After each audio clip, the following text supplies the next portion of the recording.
বাংলাদেশ যখন দেশ স্বাধীন হয়েছিল তখন অ্যাপ্রক্স 30% হিন্দু ছিল। আজকে সেই গ্রাফ মাত্র 8% দাঁড়িয়েছে।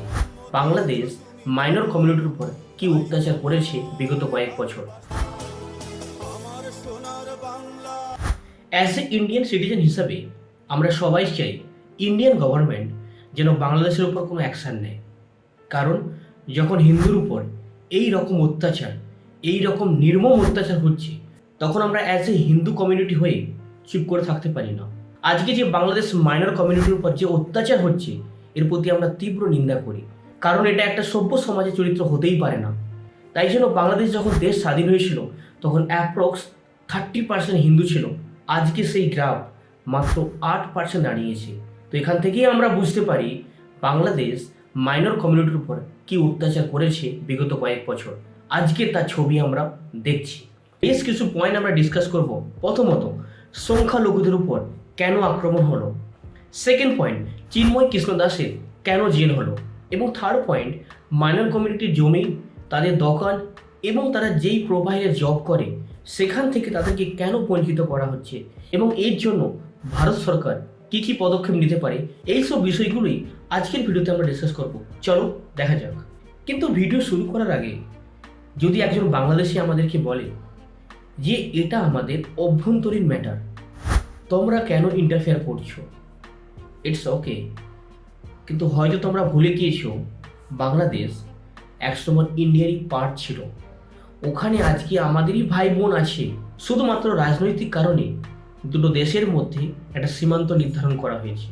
কিন্তু আজকেও আমরা এক, আজকেও আমরা বাংলা ভাষায় কথা বলি এবং আজকেও আমাদের জীবনযাত্রা সিমিলার। সো আমরা ইজিলি ভুলতে পারি না, চাই হিন্দু হোক চাই মুসলমান হোক, সবাই আমরা ভাই ভাই। কিন্তু আজকে সীমান্ত নির্ধারণ করে দুটো দেশের মধ্যে দূরত্ব বেড়ে গিয়েছে। কিন্তু আলটিমেট এটা ঠিক হচ্ছে না, কারণ আমাদেরকেই থাকতে হবে। তো আমরা কেন লড়াই করে থাকবো, ভাই ভাই হিসেবে থাকতে পারি না?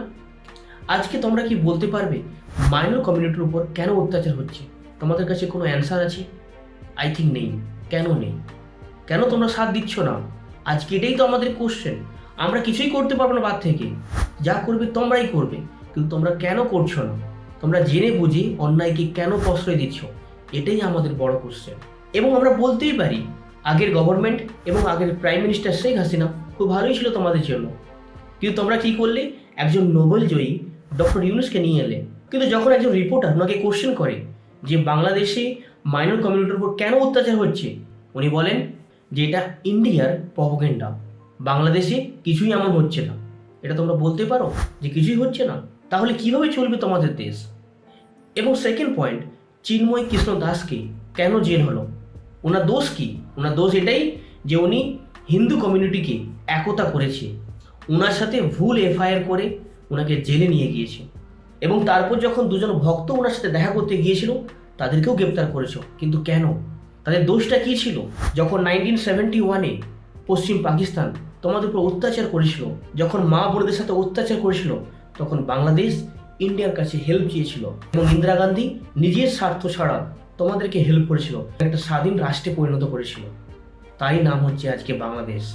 So please my dear friend, আমরা হিংসা চাই না, আমরা শান্তি চাই। কিন্তু শান্তি এইভাবে আসবে? কেন অত্যাচার হচ্ছে সেটাই আমাদের কোশ্চেন সব সময়। তোমরা তার জবাব দাও, কেন অত্যাচার করছে মাইনর কমিউনিটির উপর এবং তাদেরকে তাদের কাজকর্ম থেকে কেন বঞ্চিত করা হচ্ছে। এবং তোমরা বলছো ইসকন একটা উগ্রপন্থী। এটা কোন ধরনের কথাবার্তা? এবং এর আগেও আমরা দেখেছি এইবার দুর্গাপূজাতে তোমরা কীভাবে বাধা করেছো, কীভাবে পুজো করতে দাওনি। এর ওপর ইন্ডিয়ান গভর্নমেন্টকে স্ট্রং অ্যাকশন নেওয়া উচিত। আজকে আফগানিস্তানে কোনো হিন্দু নেই, পাকিস্তানে 1-2%, বাংলাদেশে আজকের ডেটা অনুযায়ী মাত্র 8%। যদি আমরা হিন্দুদেরকে সহযোগিতা না করি তারাও হিম্মত হেরে যাবে, হয় তারা কনভার্ট হবে, না হলে তারা দেশ ছাড়বে। এটাই কি আমরা চাই? তো ইন্ডিয়ান গভর্নমেন্টকে এখানে অ্যাকশন নেওয়া উচিত যে কীভাবে বাংলাদেশে মাইনর কমিউনিটি হিন্দুর উপর অত্যাচার না হয়।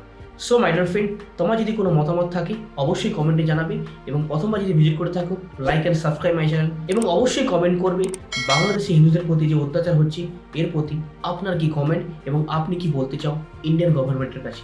Thank you so much. Jai Hind.